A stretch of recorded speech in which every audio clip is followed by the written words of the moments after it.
Ah oui, c'est mon Tibet. Je crois que sur Montagnac, on a un outil qui pourrait servir aussi la démocratie participative. C'est la radio associative qui a ses locaux ici. Si cette radio organise des débats, est-ce que vous avez l'intention de participer à ces débats? Et est-ce qu'il sera dans votre projet, vous n'en avez pas parlé, de soutenir cette radio? Pour ça. Et ça a été une étape de formation pour des tas de jeunes. Et ça, je crois qu'il faut le continuer. Que ce soit des jeunes qui sont venus d'eux-mêmes pour faire des émissions radio, soit en liaison avec le collège, avec les écoles primaires. Je crois que ça, il faut le continuer. Mais il faut que ce soit une radio ouverte comme c'est. Et je crois que ça, nous sommes prêts à la soutenir. Cette aide, à part les locaux, a été supprimée. C'est vrai qu'à l'époque, la municipalité versait 50 000 francs. Pardon, excusez-moi. Francs.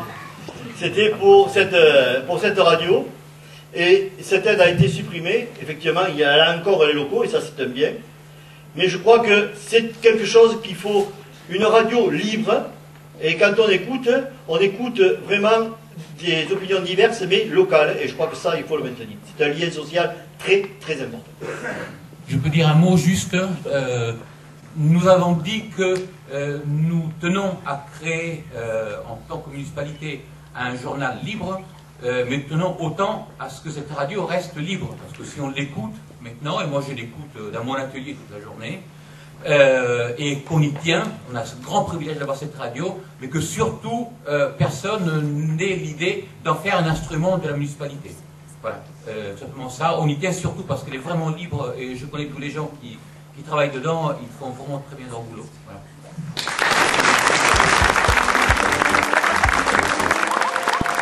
Et village triste. Alors, village triste, ça n'a rien de péjoratif, parce que c'est malheureusement une première impression que les gens comme moi, qui arrivons dans le pays et à Montagnac, c'est un petit peu l'idée que l'on se fait. C'est un village triste. Bon, les bâtiments, les maisons ont la couleur de la terre. C'est vrai que la terre, c'est le terroir. Mais si l'environnement, c'est un peu triste, effectivement, c'est triste. Par contre, ce qui me surprend beaucoup, c'est un petit peu au milieu de la ville et du village, le manque de verdure. Moi, depuis longtemps, je vis dans ce village maintenant, et je le vois devenir triste. Et je cherchais une image pour dire comment je peux rendre l'idée de comment je vois triste ce village. Puis je suis rentré dans cette salle ce soir, à part nos branches d'olivier. J'ai vu, c'est encore pour la énième fois, c'est lambris. Je voudrais presque faire 15 secondes de silence pour que chacun puisse le regarder. Ces lambris, comment ils sont tristes. Cette allure de ancien cinéma porno converti en centre racial. Non mais presque. Ce que ça commune, ce plafond poisseux et ce rideau de scène albanais. Franchement, si Montagnac, cette salle, elle doit nous représenter. Est-ce que vous vous reconnaissez dans cette salle? Alors, si personnellement, elle doit nous représenter, moi je dis non, je veux changer de Montagnac, et on est très motivés pour le faire, ensemble. Les gens des lotissements extérieurs, donc au centre-ville, disent on va à Montagnac. Alors là, il faut faire un choix aussi, parce que sur les temps à venir, dans la décennie qui arrive, je vous souhaite à vous que Montagnac s'élargisse. En ce qui concerne les lotissements, oui, c'est une histoire de choix politique. Est-ce qu'on veut des quartiers fermés, repliés sur eux-mêmes, qui sont disposés comme ça de manière un peu aléatoire autour du village? Je crois que nous répondons non. Nous avons envie d'un village cohérent, où nous sommes ensemble, et nous n'irons pas dans ce sens-là. Les lotissements existants, eh bien, nous prenons en compte leurs difficultés. Oui, il y a des problèmes de pression d'eau. Certains lotissements ne sont pas pourvus en gaz de ville. Ça, c'est des vraies questions auxquelles il faudra répondre. Les lotissements sont là, mais à nous aussi, je crois qu'on a fait le choix de ne pas en construire de nouveaux de cette façon-là. Voilà. Je devais avoir votre avis, mais pas sur ce qui a été fait, ni comment cela a été fait, mais j'aimerais avoir votre avis, bien sûr, dans la mesure de la connaissance du dossier que vous savez aujourd'hui, sur ce qui va se passer une fois que vous serez élu, en particulier sur les projets architecturaux qui se trouvent entre la rue Jean Jaurès et l'Esplanade. Il n'y a pas qu'un supermarché. L'urbanisation à venir de Montagnac et les projets insérés dans les projets du PLU et les châteaux de Lavagnac. L'immeuble de la rue Jean Jaurès. D'abord, il faut savoir où en est le projet. Parce que je vous avoue que c'est une grande difficulté. J'en discutais avec quand même tout à l'heure quelqu'un qui habite pas très loin, qui habite juste en face. Encore, quand il pose des questions en mairie, les réponses ne sont pas de clarté limpide. Voilà. Et si jamais le projet n'est pas fait, nous, il nous semble que c'est vraiment le lieu où pourrait s'implanter. On vous a dit qu'il manquait de salles à Montagnac. C'est vraiment le lieu idéal, implanté en plein centre. Tout le monde pourrait... Alors, qu'il faille une grande surface à Montagnac, oui, pourquoi pas. Mais pourquoi là?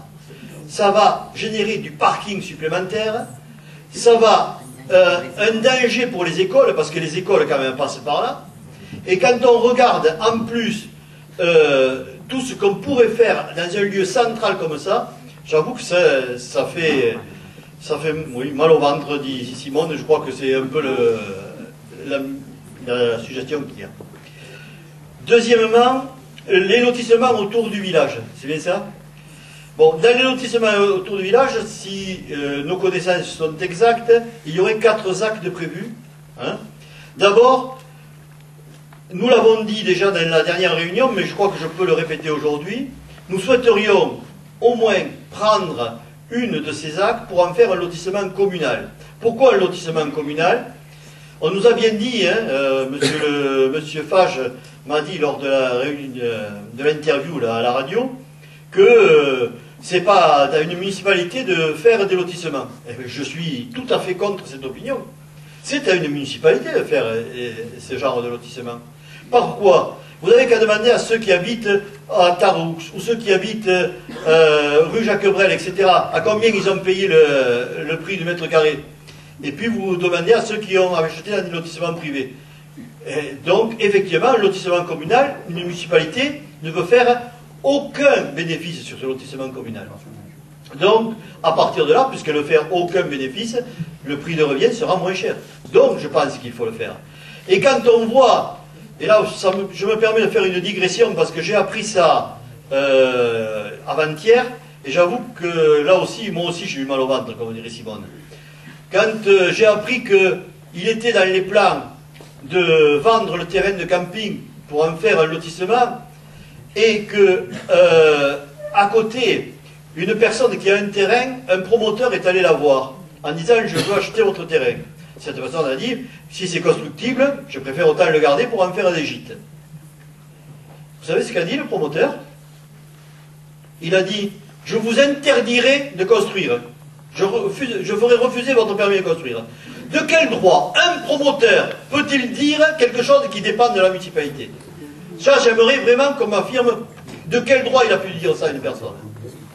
J'aimerais qu'on nous explique pourquoi il a pu dire ça. Donc ça, c'est un deuxième point. Le troisième point, c'est Lavagnac. Je crois que Lavagnac, on en a beaucoup parlé. On peut dire, disons, où on en est actuellement. Donc actuellement, les terrains vont être achetés en principe aux propriétaires avant le 31 mars. À la suite de ça, il y aura une enquête, et là, nous nous engageons sur la construction du golf, hein, c'est bien ça, et nous nous engageons, si nous sommes élus, mais je vous l'ai dit, on n'en doute pas, nous engageons à revenir ici dans cette même salle pour en discuter avec vous sur tous les problèmes qui sont liés à ça. L'eau en particulier, l'environnement et tout ce qui peut être... De façon, à ce moment-là, nous vous donnerons toutes les informations que nous aurons, parce que si nous sommes élus, nous aurons plus d'informations, et nous pourrons à ce moment-là prendre une décision ensemble, parce que c'est ça, comme ça que nous envisageons notre gestion, ensemble et avec vous.